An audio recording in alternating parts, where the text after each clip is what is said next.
Good afternoon, my July 29th babies. I am so sorry that I took so long to get this up today. If you were looking forward to this in the morning, I had some self-care I had to deal with, and as you can see, I look a little bit disheveled. It's been, I didn't sleep real well last night, and sometimes this happens when the spirit energy is strong, and we're very close to the full moon tonight. So I actually had to re-record this because I was feeling a little off. So I'm guessing maybe you're feeling a little off. And so I had already pulled 3 cards, so I apologize that you didn't get to watch me shuffle. But the first card that I picked was the Ace of Swords. And the Ace of Swords is lovely to have as your first card because it's setting the tone. This is a card of a new beginning, and it has to do with the way that you view or think about things. Maybe you've had some type of an awakening. It could be positive, it could be negative. Either way, it's a lesson in how you approach things in your life. So this is a spirit energy, so it's very, very strong. And again, it has to do with your thought processes. So you're coming around to a new way of thinking about things. You're wrapping your head around something maybe that you couldn't before. Then we ended up with the 5 of Wands. And the 5 of Wands energy, the 5 is about conflict. You can see there's conflict. It's pretty obvious. But the Wands represent your motivation, your passion, things that get you excited. And it appears that perhaps you put those things aside. And this is a theme that's come up a couple times this week, so it must be very similar for Cancer right now. You put stuff aside that you wanted to do, things that made you happy, things that may have seemed frivolous with all the busy things going on in your life that you just said, well, I don't have time to, for example, play the guitar or go for that walk along the beach or work on that puzzle I was doing. Whatever it might be that you do for recreation or hobby or just for fun, you haven't been doing it and you feel bad when you think about doing those things, but that's wrong. You need to flip that. You should feel good thinking about those things and you should absolutely consider them essential. As humans, we aren't one note. We aren't only one thing. We have to have variety in our life, and we have to have that creative process, or our spirit suffers. Then we're just walking around like zombies. We go to work, we come home, we eat, we go to bed, we poop, we pee, and that's the end of the day. That's not what we're all about. We signed up to be here. We are spirits having a human experience, not humans having a spiritual experience. And I stole that from somebody else, and I don't care. Okay, it's true. So you signed up to be here. Appreciate it. Okay. The third card that came up was a 2 energy of the High Priestess. Now, a 2 energy is about partnerships and relations. So as I said in that first card, I do believe that your way of thinking that's changing has to do with the way that you interact with other people. The High Priestess is obviously very knowledgeable and wise.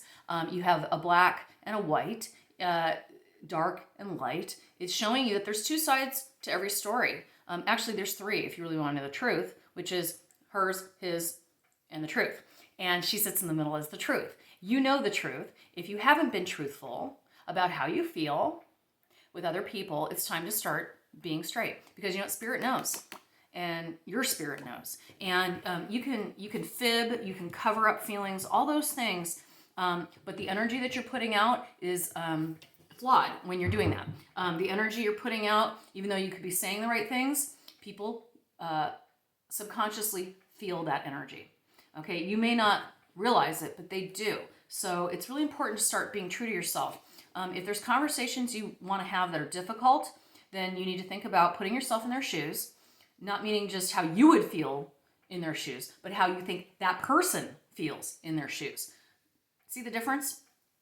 So I want a little bit more clarification on these 3 cards. I'm just going to go ahead and see if anything else pops up for us here. Spirits, ancient ancestors, guides, and energies. Oh, did you see that card fly out? Ah! God, I got him mad, I think. I love this card. I'm always happy when this pops up. We have the Empress. See her? Isn't she beautiful?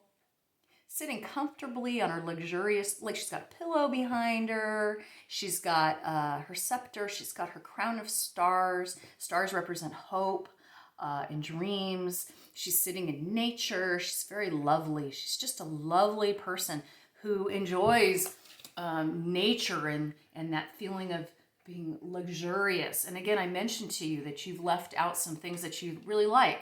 It's okay to indulge a little bit. Don't go overboard, of course, but give yourself that treat once in a while, whether it be a manicure or go buy that tool at Home Depot you've been wanting that's, maybe a little expensive, or a special tool or something.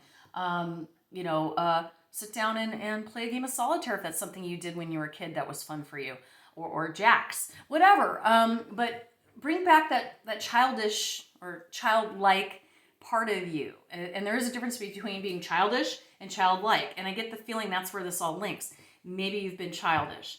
And it's because you haven't given yourself, again, this creative energy. But being childlike, there's nothing wrong with that. Being childish, you're too old for that. So let's see if there's any other cards that come out. I'm hoping to get at least 2 more cards for Spirit to give us. So give us a little more information. We're almost done with this reading. I can feel that there's not a whole lot to say. Okay, this card just kind of stuck to me. And we've got the Chariot. And the Chariot is a 7 energy, which is an energy of spiritual knowledge, or research, spirit, knowledge, learning. You really want to change your way of thinking. I think what I would suggest to you is people that you admire, people that you respect, ask them what books they like to read. And I say, pick up one of the books, or a movie they like, or something that influenced their life. Ask them, like, was there ever a movie that you just really loved? What was your favorite movie? Or what was your favorite book? Or is there a book that you read that changed your life? And I really urge you, get a different point of view. Even if you pick up the book and you're like, I don't think I want to read this, at least flip it open and just read a page, see what it says to you. It might be something very interesting. The Chariot is an energy of winning. It's an energy of competitiveness sometimes. It is an energy of conquering. So again, I feel like things will line up for you once you realize how important your communication skills are, and that you realize that you can change. It doesn't matter how old you are. If it's important to you and you're motivated, you will change. And the last card that I would like to see is the one that can clarify a little more on our priestess. As I mentioned, it's a black and white thing. It's her giving you a little bit of spiritual counsel. Let's see what pops up here today for you. My July 23rd babies. There we go. And this one too. So we got 2 more cards. Excellent. We got the 7 of Swords. Again, that spiritual energy, that's 7. Plus you've got this guy with swords. He's thinking. He's leaving behind some swords. He's leaving behind some of these ideologies he has and thoughts, but he's moving forward with a lot of new stuff. He's collected a lot of new information. As I said to you, this is a time to learn. This is a time to find a new point of view that you've never tried on before. It's just a jacket. You can take it off if it doesn't work for you. And then finally, we have the Fool, which I love this card. It's just a happy card. It has a 0 energy, meaning it could be anything. It means anything goes. The Fool is devil may care. He's kind of silly. As I mentioned, that childlike sort of essence. He's got a flower in his hand, in his backpack. He's ready to go on an adventure. There's the sun shining. There's a dog cavorting around his feet. The whole world's a stage to him. He's excited and happy. You have that in you. There's an inner child. I hate to use that term because it's so cheesy, but there's an inner child waiting to get out and have some fun. And you've been just a little bit too serious, and you've been a little bit too intense. It's time to let go of some of that stuff that you've been trying to control that you really don't have any control over. So that's the overlying theme for you, my July 23rd people. And I hope you have a wonderful weekend, and take care of yourself. And I will talk to you soon. Happy birthday!